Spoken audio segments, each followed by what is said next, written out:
Hello, all of our Revibal listeners. Thanks so much for joining us today. Hi, Chuck. Hi, Amelia, and hello to everybody who's watching or Yeah, listening. or listening.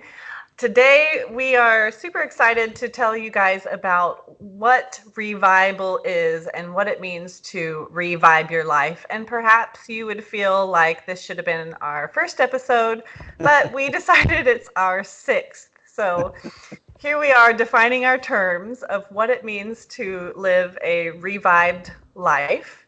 And I have a little homespun definition that I like to What's use. your definition, Amelia? This is really what I think, When I put actually. you on the spot last week, I asked you, what is your definition of revival?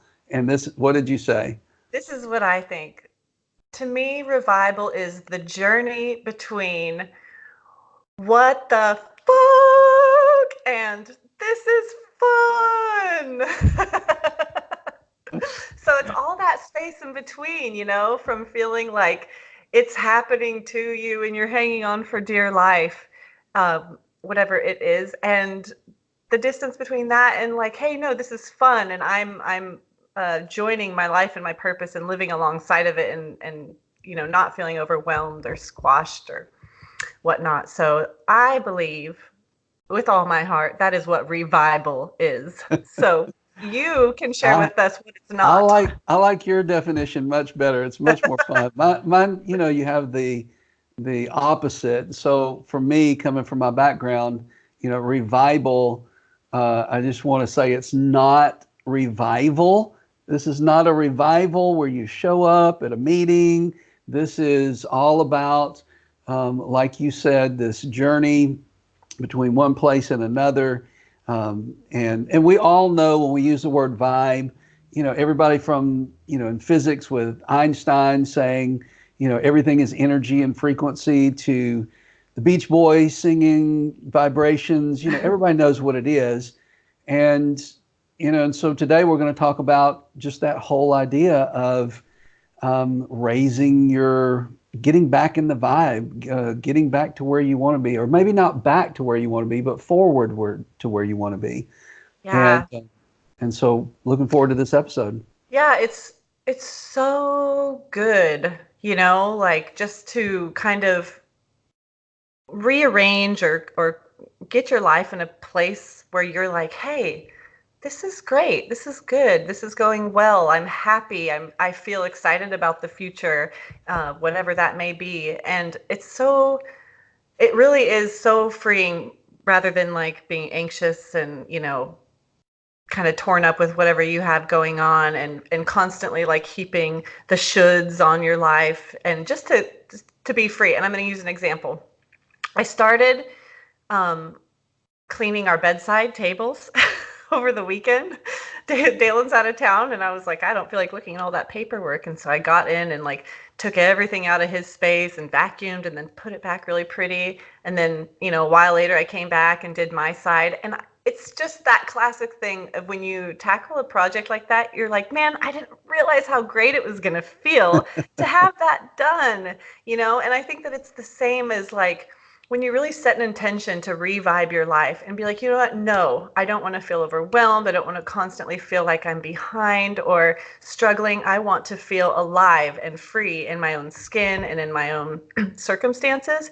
And truly, like, when you set that intention and you move in that direction, you can't imagine how great it feels to have that done, to be working on that. And inner work is work, but it's like good hard work. It's fun Yeah, hard work because you yeah. you do feel the forward motion, rather than like, you know, on the other hand, sometimes cleaning like my kitchen, for instance, is like it never ends. And so I never feel like I get that good satisfaction out of it. But anyways. Maybe we should, in full disclosure, tell them the story behind the phrase.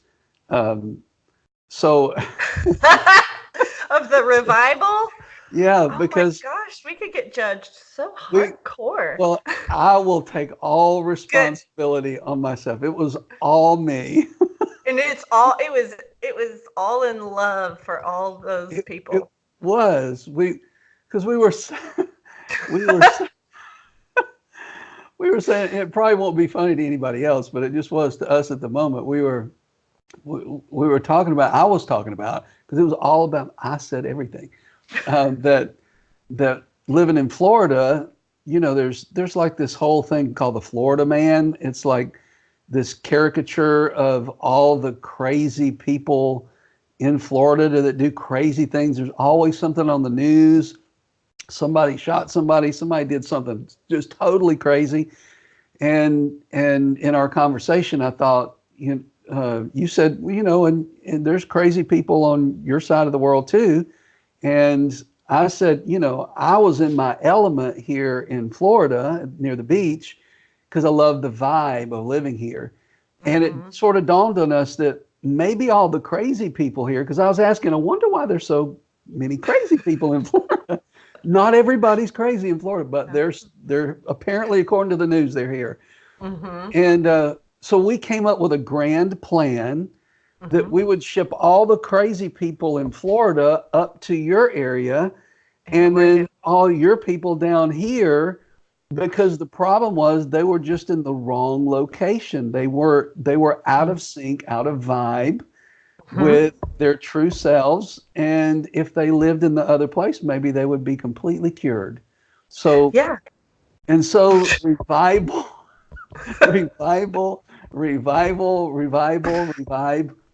was born out of just, but it got us in a mindset of starting to think about, because there is, we living in certain places, Mm-hmm. doing certain things.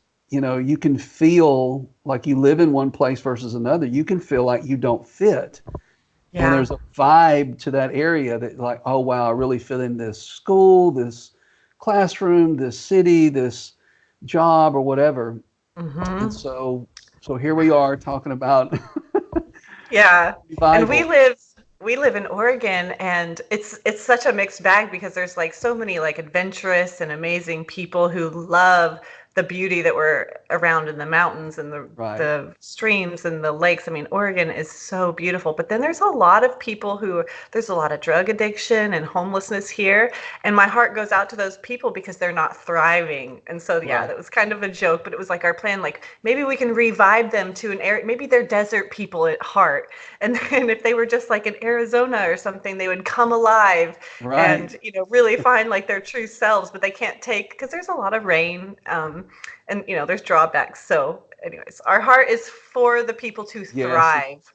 absolutely. So our theme maybe is you can thrive when you revive. Revive. Yeah, there we go. Revive. Thrive when you revive. Sounds So awesome. yeah, I was, and there's fake vibes too. Hmm. I was thinking about when I was, I think it was yesterday. Coffee is a fake vibe. I Oh love my coffee. gosh. as, as she picks up her coffee. I know. Cheers. Here we go. Not that I'm against coffee. I have coffee every day, but it's a generated vibe from kind Hmm. of like the outside in. Whereas I think what we're talking about, we're not selling coffee. We're promoting um, revitalization of our lives and the energy of our lives, and really coming Yeah. out of that place of where we don't want to be to where we want to be. Well, it's like connecting into your true energy source. Yeah. It's like, I mean, this is the theme, your Shakti, your chi, your spirit, your breath, like whatever it is and whatever is most meaningful to you. That's what the revival is about, is just drawing it all back into your source energy, into your inner divine self and your seated self, and not the like ego mind self, right? Right. So we'll just talk about that another time, because I think there's a lot of misconceptions about what self means. And Yeah. people are like, oh, self, well, you're damned if you follow yourself. And I think that I think that the fear in that is probably more of like your mental run self, but we're talking about your spirit In in fact, our we're gonna be talking about at some point self love versus, how I forgot how we well worded why that. Yeah, I don't remember either, but it's why self-love is not selfish, Yeah, essentially. that's And so it. just helping draw that distinction of like what it really, because self-love, everybody, I mean, that's a very popular concept right now, and everybody's like, yes, self-love, self-love. And I love that people are catching on to that and like honoring themselves. But I know that there can be a little confusion about, not wanting to be selfish. And, as a mom and in the motherhood circles, there's a huge thing. Uh-oh, here I go. There's a, Oh, there's she a just got huge, inspired. oh, shoot. We can't do it. I'm going to say it real quick and then we're going to come back. It's just that there's like this huge thing about what it means to love yourself as a mom, because the cultural duty is to like completely sacrifice your life for the sake of Yeah. your motherhood and for your kids and their best interests first. And so I think there's a little bit of confusion for women and mothers who are working or staying at home. Like, how do I care for myself Hmm. without sacrificing the best interests of my kids and without being selfish? Because it's not a win to be selfish, but Right. you absolutely must fill your cup. So more on that later. Yeah, that's great. That's a great topic. I can't wait for that one. Yeah, it'll be good. Soon on the agenda. It's coming. So when I was thinking about this topic, and there's probably a lot of things that we could talk about today. The two things that sort of came up first were when it came to like, how do we do this? How do you revive your life? And what are we doing? Mhm. And the two things I think that came up were perspective and purpose. Um, Mhm. because when those are either seen in the right light, or when those two are, um, when we see things differently, perspective wise, it really changes the vibration of our lives. It really changes how it, for instance, with like perspective, with perspective, a person could be, let's say they, and I can think of a bunch of examples, but let's say they think that they've got cancer. They've had the test. They've been worried. They told their family. They're stressing out. All the different dynamics are happening. There are just, the emotions are heavy in their lives, and they go to the doctor. They got to go in to get the results. They sit down with the doctor, and the oncologist or whatever says, looks like you're cancer free. And in that moment, Mhm. that person can go from depressed and heavy and kind of a heavy vibration in their life to, oh my gosh, life is wonderful. They're so excited and feel good and feel great. And the only difference between one moment and the other moment was just that there was this change of perspective. Mhm. And and that simple little change of perspective, or a simple change in thought, like one thought, I think can change everything. It can change Oh our yeah. lives dramatically. Um, Yeah. yeah, Oh so yeah. go ahead. Go ahead. Well, absolutely. And I think that we're not trying to, the revived life is not this like mission to become Pollyanna about everything. And I love that Right. that story that you just used, because really those contrasts in our life are so important, because they propel us forward into that good perspective, right? Yeah. And so, yeah, we'll have things that happen and that kind of like get us down or whatever, and we'll walk through those things. We'll accept where we're at and what we're going through, and we'll walk through it. But when we get on the other side, it, like, the difficult times help us to know what we don't want. And Right. so when you come through there and you have, I love that because it's instantaneous, and sometimes Right. things in life happen more gradual. But Sure. yeah, when you get through it though, on the other side, you're like, oh, I my life is worth living, Yeah. And I mean, I would imagine, as if something as terrifying as like a potential terminal diagnosis, or a really, like a really scary medical condition, would instantaneously change so many facets of your perspective, not Oh, just sure. one, but yeah, like your relationships, your um, finances, Right. your whole life, your whole life. What So, are we going to do about this, and this, and this, and this? Everything starts coming into play. Yeah. hmm, Yeah, absolutely. But what it does show is that if we can see something differently, because there are times, let's say that the cancer the doctor says you're going to have chemo or whatever. Mm-hmm. I think there are ways to think differently inside of our suffering or our difficulty, that we can have a different thought about it and it not be as, because sometimes, I think we've said this before, sometimes we create suffering by the way that we think about things that adds to the real suffering that we're actually going through. In other words, Mm-hmm. and I used to tell people this in counseling, you have the situation that you're in, and then you have your reaction to the situation. Mm-hmm. So that those are two different pieces. And if we can keep that focus and learn to think differently about the situation, then the emotional spiral we're going to have emotions, but the spiral won't be so dramatic in our lives. But what Right. we're saying, I think, is in these podcasts are change in thinking can really change your life. It can shift Mm-hmm. things and make things better, just a new perspective. I remember being, we were attending a church when I was in Bible college, pretty big church, about 1,000 people probably. Um, and we were there for, I'm going to guess, about 3 years. And for probably 2.5 of those years, I sat in the same basic area every Mm-hmm. single week. And then for some random reason, maybe somebody was sitting in my place. I went to the other side and decided we're going to sit on the other side of the church today.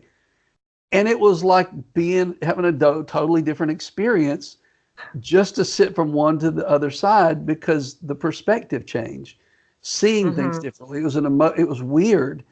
Even when Mm-hmm. we moved, when we had our church in Spring Hill, we moved from one location to another location. Mm-hmm. And I remember there were people, or I remember one couple in particular, they said when they moved to the new church, like nothing had changed. It was the same worship, team. It was the same preaching. The only thing that changed where we went from one building to the next building. Mm-hmm. But because it totally changed the environment, where they were sitting, how it felt in the room and the place that it was, I remember them saying, I just don't feel God here like I did in the other building. Uh-huh. Their perspective, their perception on the negative changed. It was wrapped up in a building, gave them a sense of God, whereas in another building it didn't.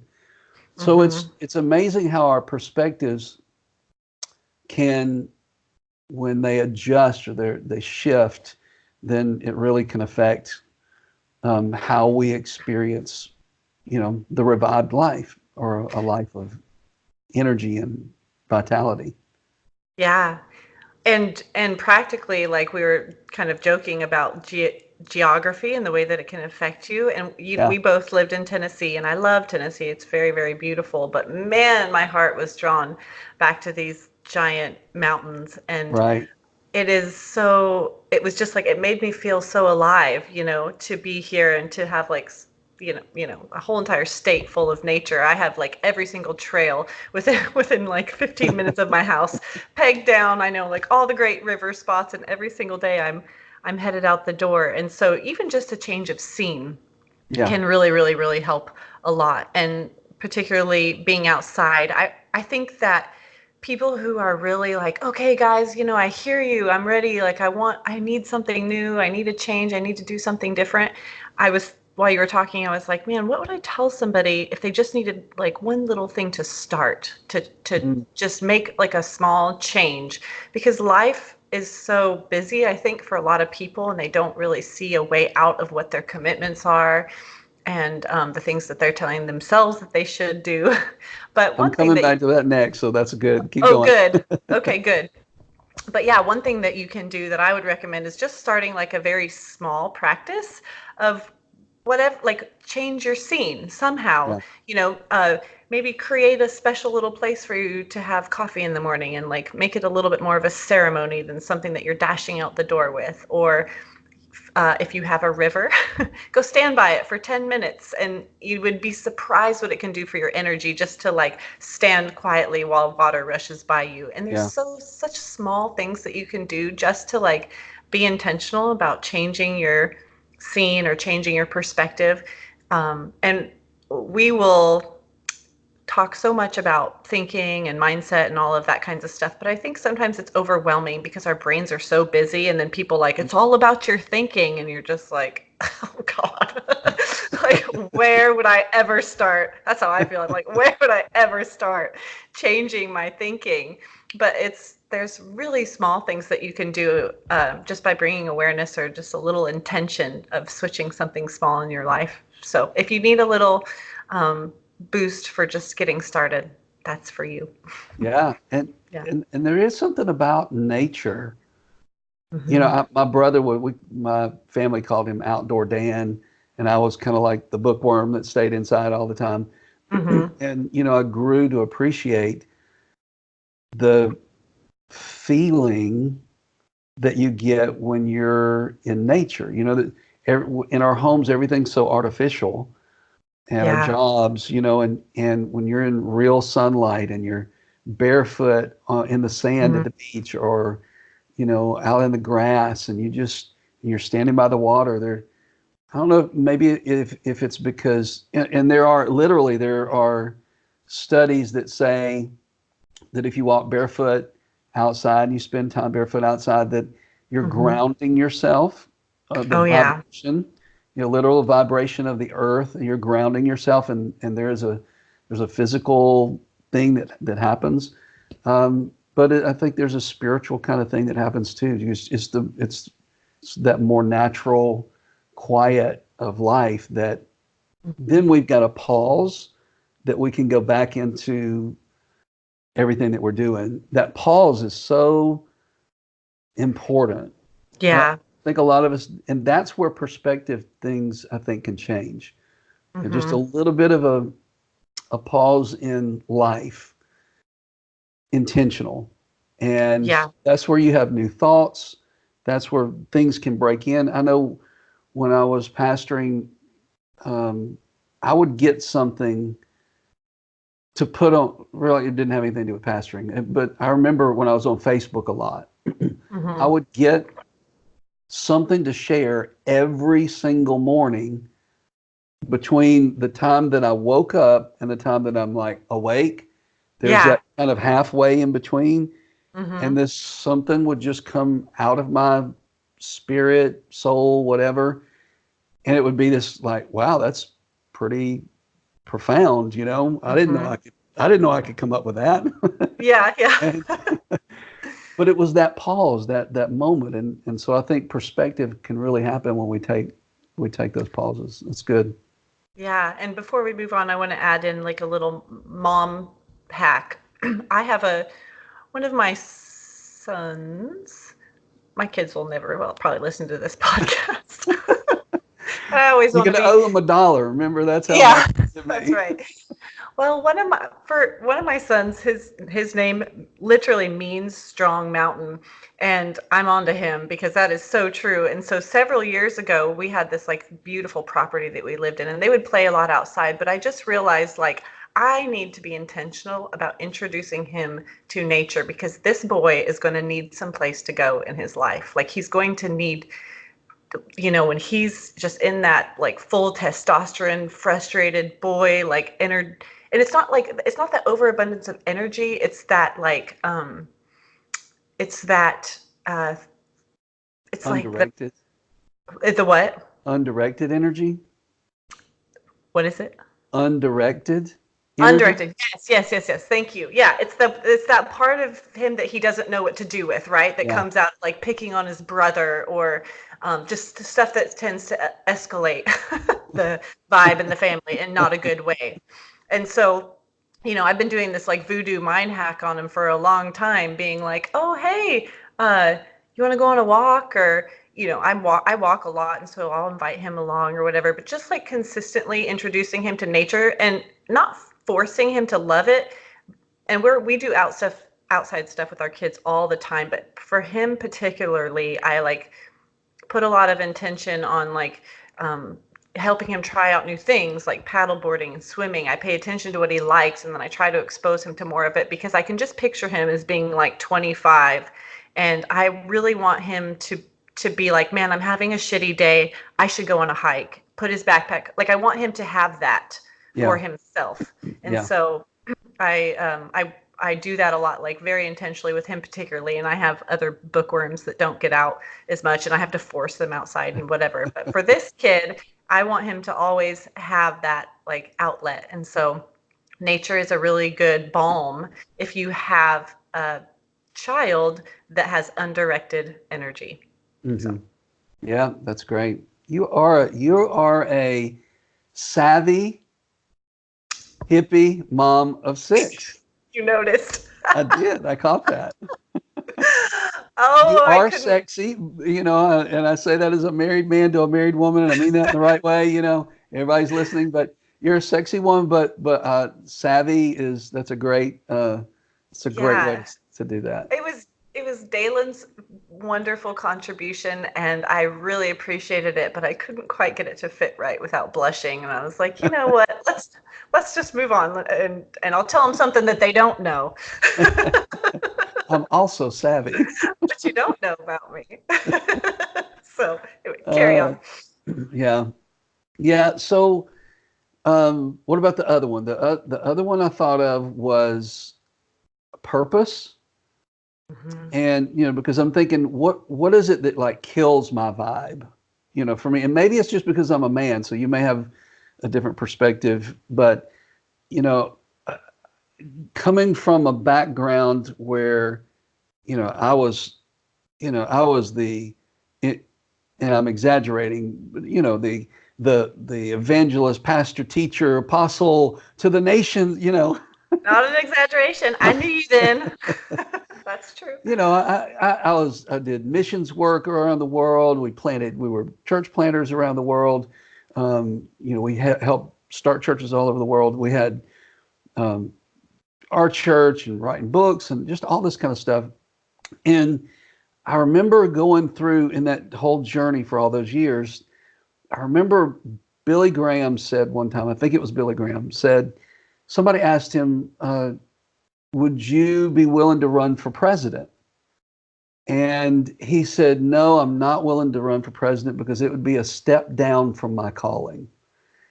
And Uh-huh. and so in my mind, man, I've got the greatest calling in the universe to do Hmm. what I'm doing. This is big heady stuff. I'm not in I'm not against or see somebody who's a janitor as less, but I'm thankful I'm not a janitor. I'm the pastor, Hmm. teacher, whatever. And when I let go of all that and we closed the church and I walked away from the whole lifestyle of ministry and stuff, man, that was really hard emotionally, vibrationally, life perspective, all that kind of stuff, because my sense of purpose went from grandiose to I don't know what the hell I'm doing with my life anymore. Hmm. So I can see how people, at least for us men, that when we lose our sense of purpose, it's tough. I mean, there's a lot of men that I've known over the years when they lose their sense of purpose or haven't found that. But I think what I've what I'm realizing is the difference between what I'd call micro purpose and macro purpose. Okay. So micro purpose is sort of you know, like you're the savvy mom of six. Uh, Hmm. and right now, part of your purpose in this life is to be a great mom and to raise these kids. And you know that you want to be that person, and there's nothing wrong with that. Hmm. But what can happen if we see that as our macro purpose? What the kids grow up, they move out, and mom's lost her purpose. She didn't have a purpose for Yeah. living because her only purpose was to be a mom. Same way with jobs. Our job can be this. We can make our job our purpose in life, and it's really a micro purpose because it can change, and we Hmm. change careers, we change roles throughout life. Yeah. I wonder if it's like probably it'd be interesting if I thought about it for like 10 more seconds, but our micro purpose by very definition almost will evolve, right? Don't you think? I think Like so. it will be evolutionary, um, period.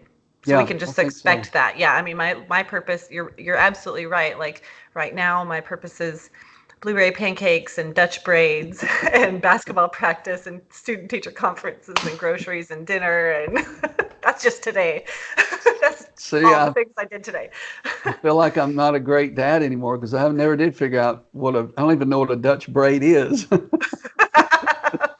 Is that like, Oh, wait a your minute, wait a girls minute, can help you. is that a hair thing or is that like bread where that's like braided together? I'm not Oh, sure. this is a hairstyle. It's Okay. like a French braid, but it's inverted, and I did a set of those this morning. Yeah. So yeah.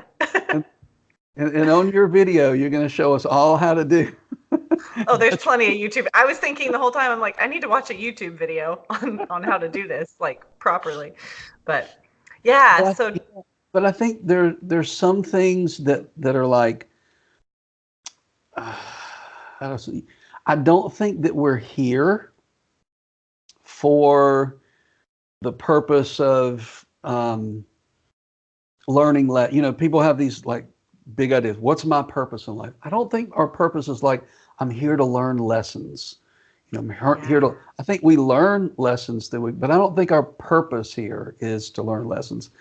Um, I don't think that it's here from the spiritual religious side is like to my purpose is to glorify God. Well, yeah, but how do you define that?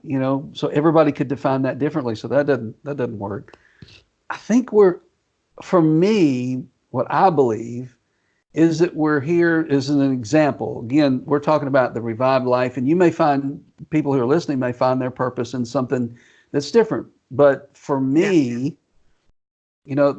my purpose, my real reason I think that we're here is to experience life. I mean, to really experience it. And the only way we can do that is in the now, like you were talking about.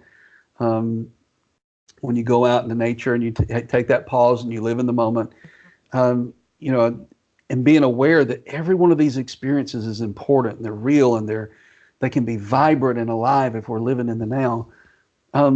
So I think we're here to experience life. I think we're here to Mhm. create our lives rather than just be a victim of everybody else's opinions about stuff. Um, and Mhm. because I believe I'm that unborn, undying spirit. I think I'm, that piece of divinity God sent out. That's my true spirit that is here.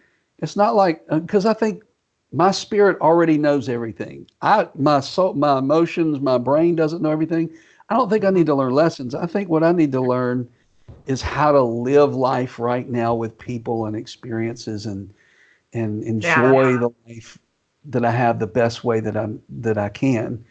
And and so I think that shifting a purpose, whatever that is going to, or people seeing their big purpose is it helps dramatically to shift their lives and lift their lives pretty Mhm. powerfully. Yeah, and like the gateway to that enjoyment and experience is in the letting go and in the surrendering, right? We talked about that Yeah, last week with I yeah, Quit Self-Help. It's like the tendency when you want to enjoy your life more or live it more abundantly, whatever the definition is, we tend to want to add things in to right. enjoy, but those are just exterior and they're circumstantial, and like the true joy that bubbles up from within inside that's just there. I mean, you can have inner joy and inner peace and not be real happy about it, or about something. Like I Yeah, can yeah. have peace and joy and my boys could be, and this has happened actually, like yesterday.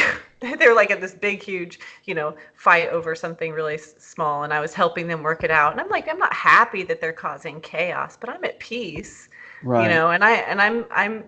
I have joy over my life entirely. Like things are not crumbling around me, and so anyways, but just to like make that slight variation between trying to seek out life and an enjoyment of life by continually adding, and reaching and grasping, and just finding and excavating that inner peace, which is really kind of about like uncovering, and it's what you can let go in your life, what you can let fall by the wayside, what's not needed. And so I like And what you're what's not saying me. about Yeah, and what what's not me. And what's not me.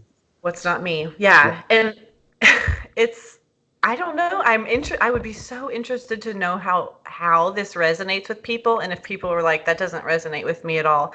Um, because I do kind of think that the purpose of life is to experience it. And it's not the lessons, those just happen, Right. right? We just, because life happens and shit happens. And so we learn from those things. And um, that's just kind of like the nature of the beast, of the journey that we're on. But Mhm. to find our center and then enjoy life, and live it in this abundant peace and state of mind is really, really, really difficult for people to give themselves permission to do. Yeah.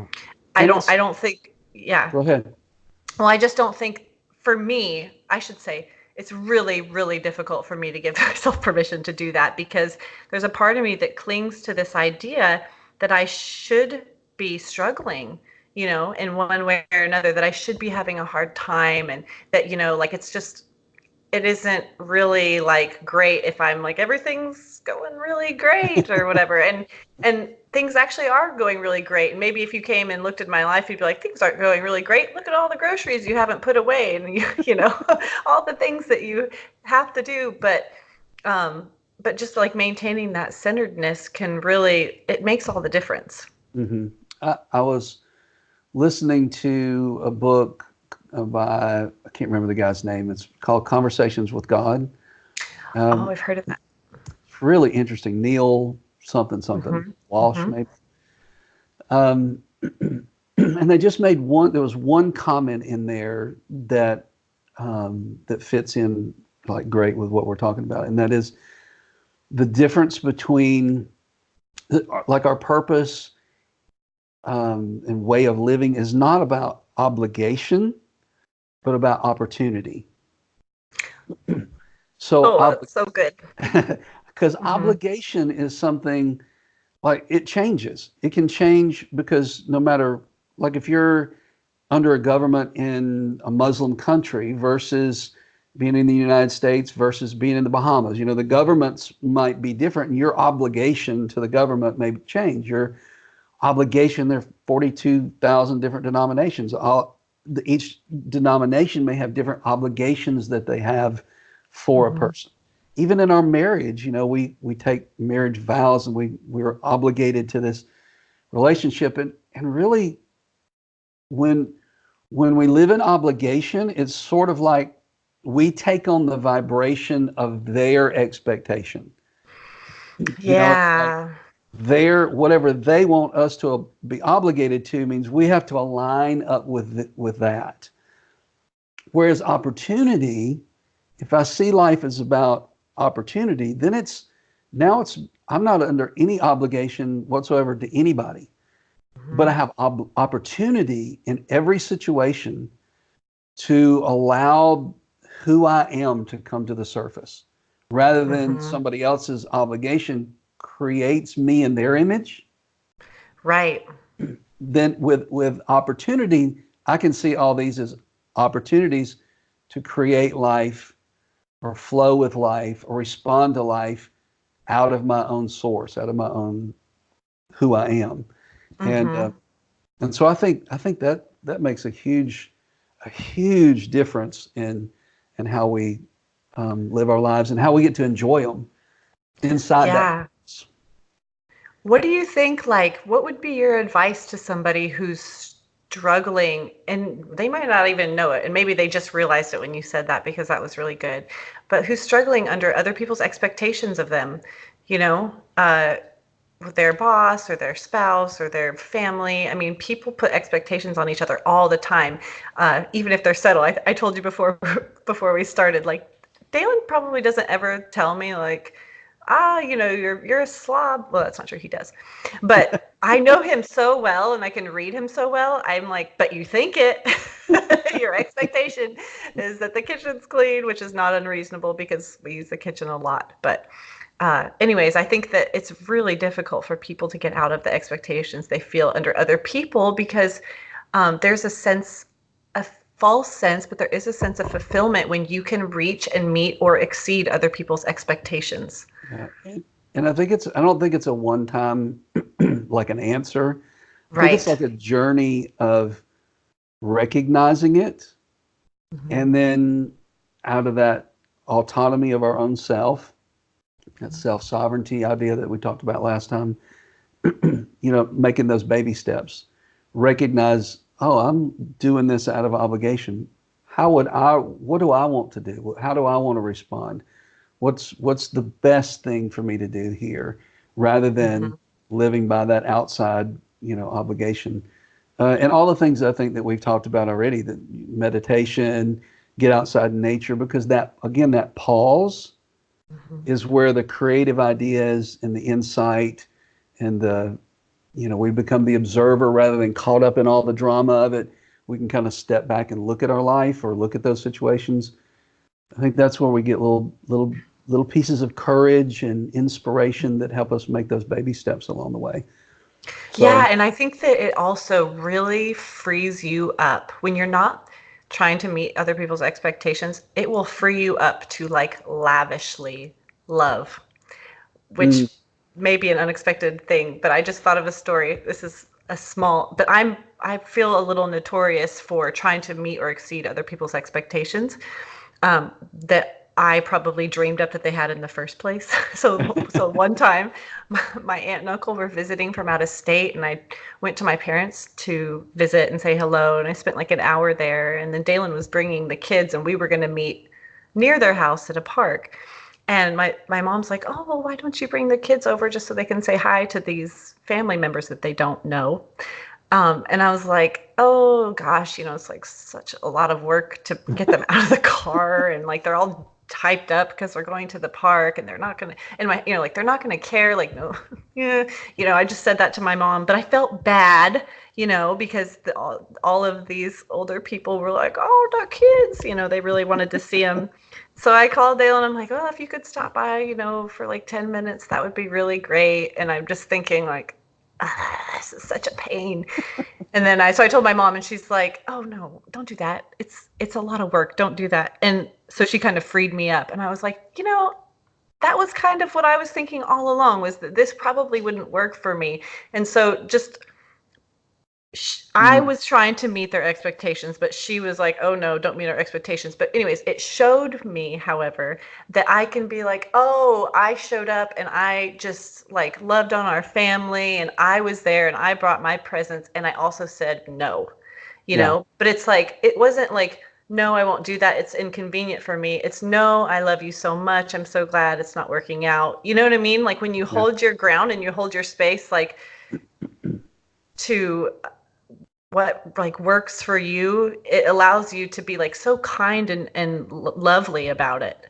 yeah, It's not like boundaries, boundaries, boundaries. It's just like, oh, I'm sorry, I'm not able to do that. But then you can from there just share something else that you love and appreciate, and that's more true to me, to be mhm, able to honor people and love people, not to like wrangle up my kids and do this like huge inconvenient. And the holidays are coming up and I know people do really terrible inconvenient things with their little kids for the sake of meeting people's expectations. And so maybe preemptively you can consider that if you have parents with small kids, of like, what do I want for yeah, the holidays? Like what would work, what would feel so good? Oh, it would feel so good if we could just wake up and hang out in our pajamas to noon and not have to get the kids dressed and like load them in the car on Christmas. So like you can say, oh, this is what we're going to do, and then show your love and share your love in like another way, and yeah. whatever's genuine to you. Are you crafty, like show your love in that way, or whatever it is. But That's It great. feels so good to hold your own space like that and then you'll probably end up having like a really wonderful time with your family because it's what you wanted. But it's hard Hmm. to hear sometimes when there's so many expectations that are real or that you perceive on your life. It's hard to hear what you desire. Yeah, absolutely. I mean, for Christmas, I want a trip to the Cayman Islands. So if anybody's listening out there, Oh, I, you I want didn't one? I say, thought you won oh, one. I was like, I no didn't want way. that, not WON, WANT. Yeah. That's what I want for Christmas. Hold on. You can't ask for the Caymans yet. What we need are some good podcast reviews on iTunes and some thumbs up on YouTube, please. That's it. Um, so we could summarize today, I think, by putting obligation on people and giving them something to do by list. This is how they can get revived. They can go and listen to our podcast every single week, share it with tens of thousands of people. No, That'd be we do appreciate our listeners, and we do hope we're adding value and encouragement and help into their lives by the things that yeah. we're sharing. So if you're listening, watching, we're thankful for you. We do want a thumbs up, and we'd love for you to comment on things that you'd like to see us do or see us Mm-hmm. share, uh, Mm-hmm.